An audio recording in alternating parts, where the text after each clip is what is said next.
Good morning. It's Norma Cowie, and I'm here again on a Wednesday morning at 9 a.m. And today I'm answering a question that came to me through texting. Uh, One of my regular people who watch me, and in particular on Monday nights at um, Mental Mind Treatment, but also on these Wednesday shows, and I talk about thinking, how thinking works, and how to create what you want in your life, etc. So basically, the question was, why do we fail? Believes that they're doing all the mental things correctly. They're a positive thinker, and yet they're not producing what they want. I'll show you something, and because I can tell you why we fail. See this sheet here? You don't see it's got loads of stuff on it. That's when I take a look, when people come in, and usually I do a tarot card reading first, get an idea of what's going on, and then I move into these soul corrections. And as you can see on this sheet, there is lots of different categories.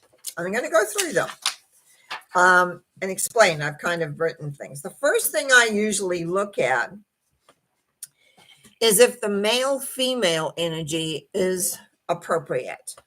Now, you think, oh, male, female. I'm a female, people are male. But sometimes the energy is off. We also have, within the male-female system, a masculine and feminine. We have a mother, we have a father, we have a matriarchal line, we have a patriarchal line, and we have a genetic line. And so even by checking off, if you were to see here, I'm going to see if I can show this a little bit here. I've got little boxes. Maybe it doesn't show very well. I'll just say I have little boxes against each thing. And I've got another one here. I've got all sorts of things written on. And so that tells me what's happening with the male-female energy. And I should mention, when I do this, I use my pendulum. I have many pendulums around, but this is my most used one. And I use it for all sorts of things, but especially when I'm wanting to find out where blockages are. Why are we not complete and working as well as we usually are? So from the male-female, I will also look at the chakras. Now, I have talked about how I work with an expanded chakra system. So I'm not going to spend a lot of time on that. But very often people tend to deal with the plain seven, the seven that's been around forever and ever. I wonder how many do I actually work with? I don't forget. I think it's up there. 1, 2, 3, 4, 5, 6, 7, 8, 9, 10, 11, 12, 13, 14, plus others, which I may not know about. So 13. So I check all those, and then we work and anytime we see a block, when I get all the information first, and I go through and start working it out. So we have the male-female system, the male, female, masculine, feminine, mother, father, metric, patric, and genetic chakras, 13 of them, and sometimes odd ones that I don't even know about, but come out. Always allow for that I don't know everything. So very often that's how I've learned, is something else, and then I am told what it is. And then I move into what I call the different levels / selves. In our selves, we have a high self, an earth self, a shadow self, and sometimes I have a box here for others. That doesn't show up very often. But sometimes our connection with our high self, which is what we consider up there, earth self, down in the earth, and the shadow self sits behind us. And very often, not very nice things are said about the shadow self when you read about them. I find it's actually a very powerful one. So but we need balance with everything. We don't want one more energetic than another. But then I go into the different levels. Now, I'm going to read these off because there's a lot of different levels. Physical, etheric, aura, emotional, mental, Balancing, meaning a balancing between the emotional and mental levels. And I have talked about that often. Intellectual, creative, psychic. Now, when it comes to psychic, we have eyes, ears, nose, mouth, and intuition. I always check those. Spiritual, philosophical. And I've split those because some people have a spiritual belief system or an alignment, and sometimes that can be off a little bit. Or sometimes they have a philosophy of life. So it works out to be the same thing as the idea of how you feel life should work or operate. So I check that. And then I always have a little section here called any other, because he says, I know everything. I don't. I know a lot because I've studied all this for many years, but so it's like whatever. I also sometimes go into an area, which area of life is affected? All, health, fitness, aging youth, money, finances, career, purpose. So that gives me an idea of where we need to kind of look at. So then coming on down my lovely sheet, which often ends up covered with all sorts of marks, which I have to go back to and work with energetically, is the soul. I'm always very always interested in what's going on with the soul. Other lives affecting us today, and what I call frozen memories, and then the ages of the frozen memories. So let me talk about frozen memories. If you have a traumatic event in your life, usually emotionally by that time, it could be mentally, a mental split comes as well, but usually emotionally, what happens is we freeze. And that is a memory we can always remember. It's very usually very easy to remember. It's like, oh yeah, it's like when I started working through my own personal frozen memories, I had memories because I was looking for them. Where was I blocked on these things? I had some memories when I was really quite little, but I had a lot when I had conscious memory of that were traumatic to me. Doesn't mean they're traumatic to everyone, but traumatic to me. And what happens is when they're traumatic, you freeze. So my job when I'm working with someone that has a frozen is, first of all, I look at what age it is.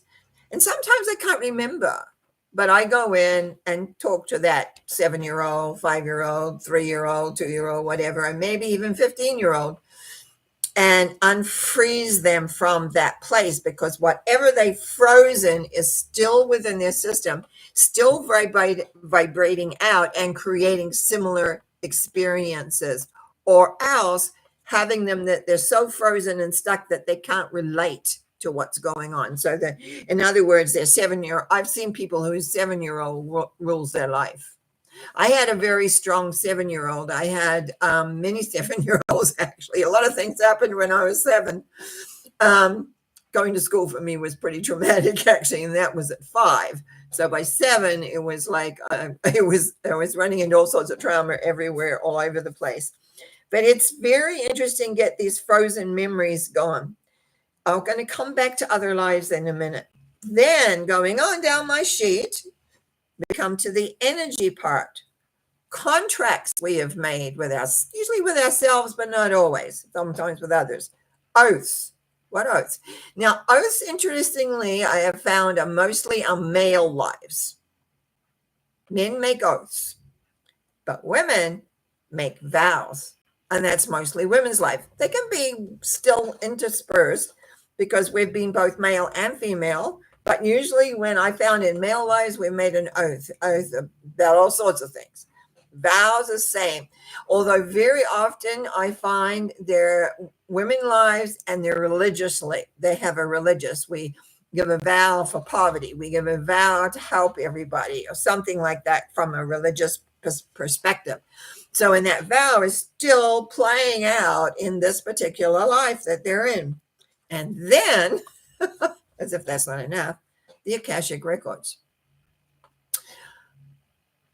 I've mentioned this before that one of my meditation tapes that goes into what I call the Learning Valley. There is a building that I didn't know when I was given this meditation to use with my classes that that building is the Akashic Library. And a lot of people go in there on their meditations and find what they need to do. But what I do when I'm looking at person, because the goal is to clear as much as possible so they can live their lives the way they want.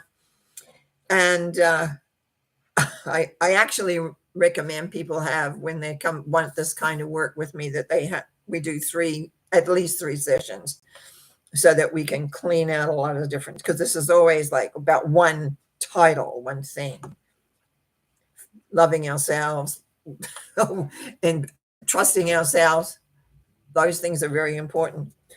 But in the Akashic Records, the only thing I have found to date to transform that is a personal prayer, letting it go, it's about forgiveness. Forgiveness is big in this kind of work, but in the Akashic Records, it's very, very important. You have to forgive yourself for what you decided and put into the book form. And then I've got a little thing here with I've got very often other things all around, because who's to say everything is accurate or not? I adjusted a little phone, not a phone, a clock this morning. I put a new battery in. Now it's dinging like crazy. Hopefully it'll stop. And it's not close for me to reach either. But, I feel like I'm hoping it'll stop. Now, because we haven't finished yet, we're going into what I call the energy. It's very annoying. Just a sec. I'll be back.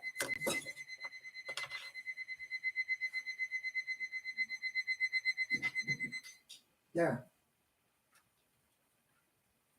A little thing like this can make a lot of noise. I forgot that when I put a phone that it had set time because I don't usually use it for that. Here we go again. This topic is really, when I get interrupted like that, it's usually because people have to take a breath. Sometimes I have to take a breath.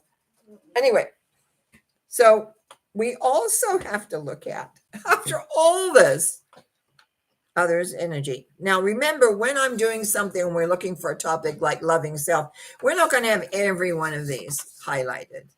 So we're going through because we're looking at all the different aspects. So very close to the end of it, what we look at, others' energy.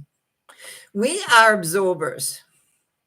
And so we can have entities, that means people that are not in a body, attachments, other ways, all sorts of other attachments, curses. Now, curses, when I first ran into this, I didn't want to really believe too much in curses, but I found out that it happens in the weirdest places. Usually when we're young in the schoolyard. Not always. Somebody looks at you, doesn't like what they see, or often jealousy. Jealousy is a lot behind it, and it's like an arrow, a thought. And I'm going to tell you this one because I shouldn't laugh, but this is a true case.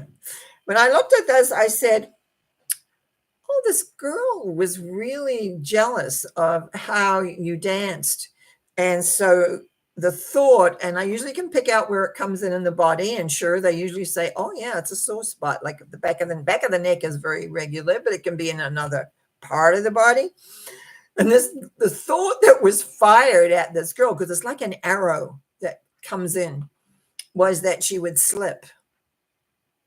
And this gal that I was working with at the time said, oh my goodness, yes, I'm dancing with someone and I slip. I go to do something and I slip. I said, yeah, well, let's clear that out for sure. You don't need to be slipping. I mean, that's just one of the cases that stuck with me because it was, and it can be an adult. You can have that happen as an adult too.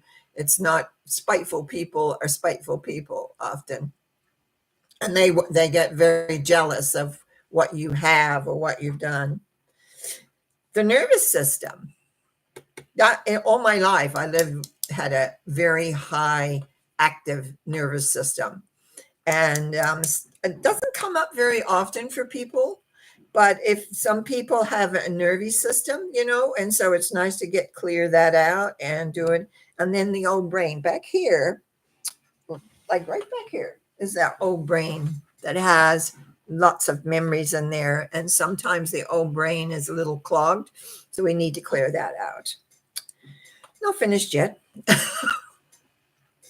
Program reinstillers. Now, what is a program reinstiller?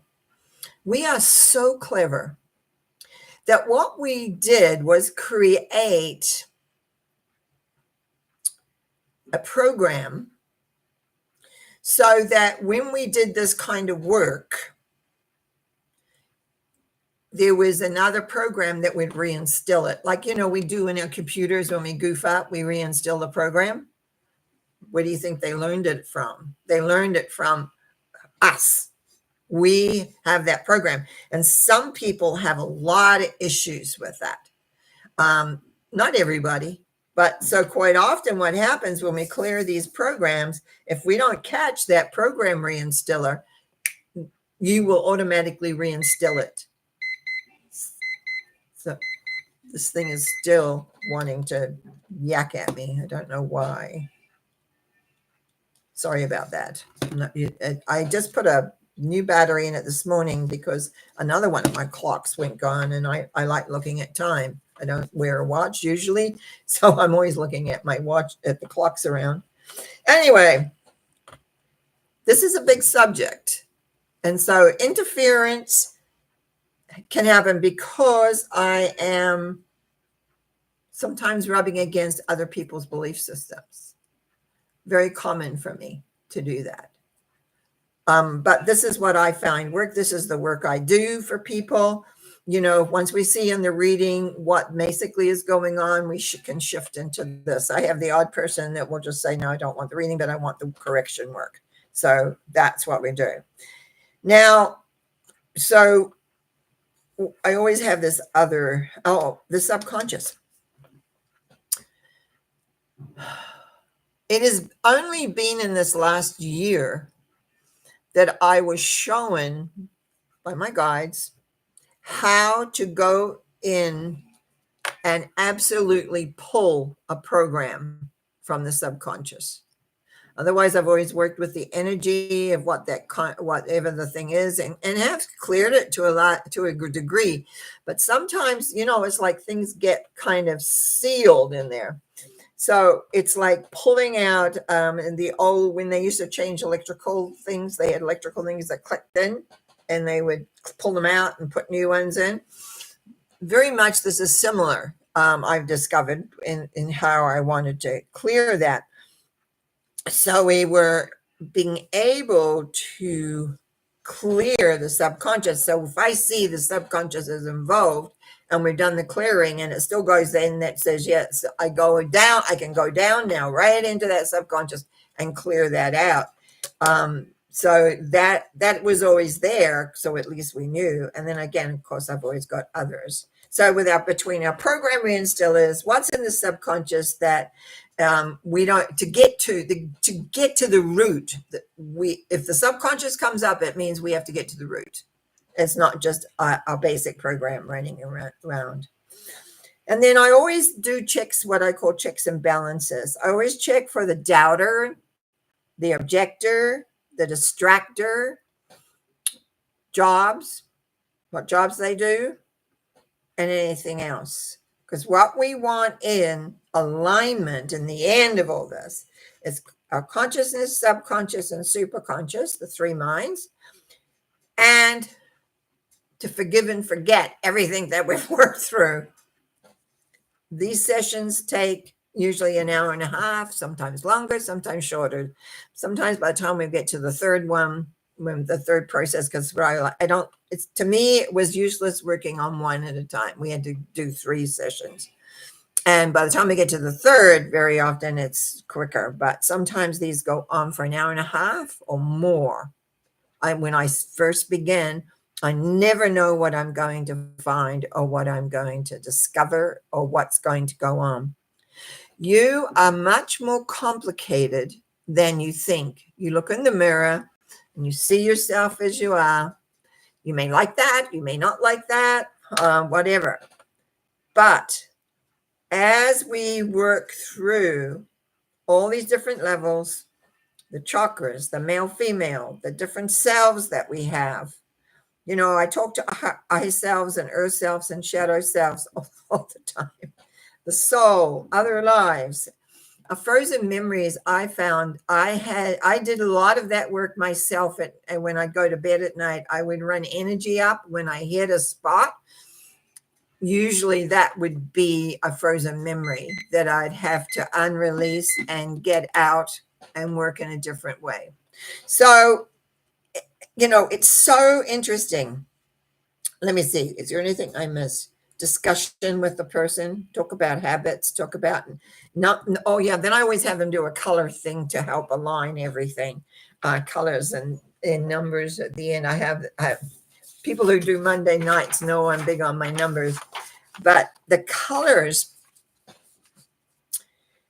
what I have them do is take, ask what color they want, and what do I do? And then I draw something here. I forgot to even remember because I'm not dealing with a client. And what we do is get the color organized. Oh, I know. Yeah, through the body. It's the flow, how it flows through the body. Forgot. When you do it, when you're in it, it's like I'm not in it. I'm just looking at it and being intellectual with it. So when a person writes and says to me, why do we fail? This is why we fail. This is why I began to do soul corrections. This is why I went on the journey of figuring it out. It took me a while to learn it, to do it, to expand it. I started off with about 3 different things, and over time, things added in.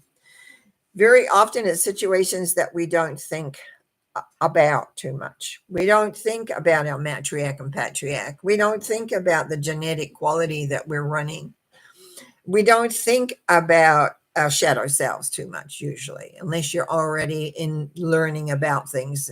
And then very often, a lot of things are blamed on the shadow self, where I have found it's one of our biggest elements of support. And I'll tell you why. It's because the shadow sits behind us. Oh, I should probably give you my little shadows talk. We're talking about the shadow self. A number of years ago, I began to hear this talk about the shadow self. I had no idea about a shadow self at that time. And nothing I heard was good. It was dark. It was bad. It was stuff, it was really, the shadow self was the bad boy. And that didn't make sense to me. But anyway, I got talking to my guides about it one day. I said, what's this about the shadow self? And my guides got excited. And they didn't always get excited, believe me. And if anything, they were taskmasters. And anyway, they were jumping up and down, so excited. Like, yeah, this is your best point of connection you can have. Now, that was totally opposite everything I had heard about the shadow self. So I said, okay, explain it to me. So what they said was, we have a tendency to throw everything that we do not want to agree with, like that we feel guilty over, that we don't want to consciously deal with. We have a tendency to throw it behind us. So that's why the shadow self tends to look dark, because it's carrying all the stuff you're not assuming responsibility for.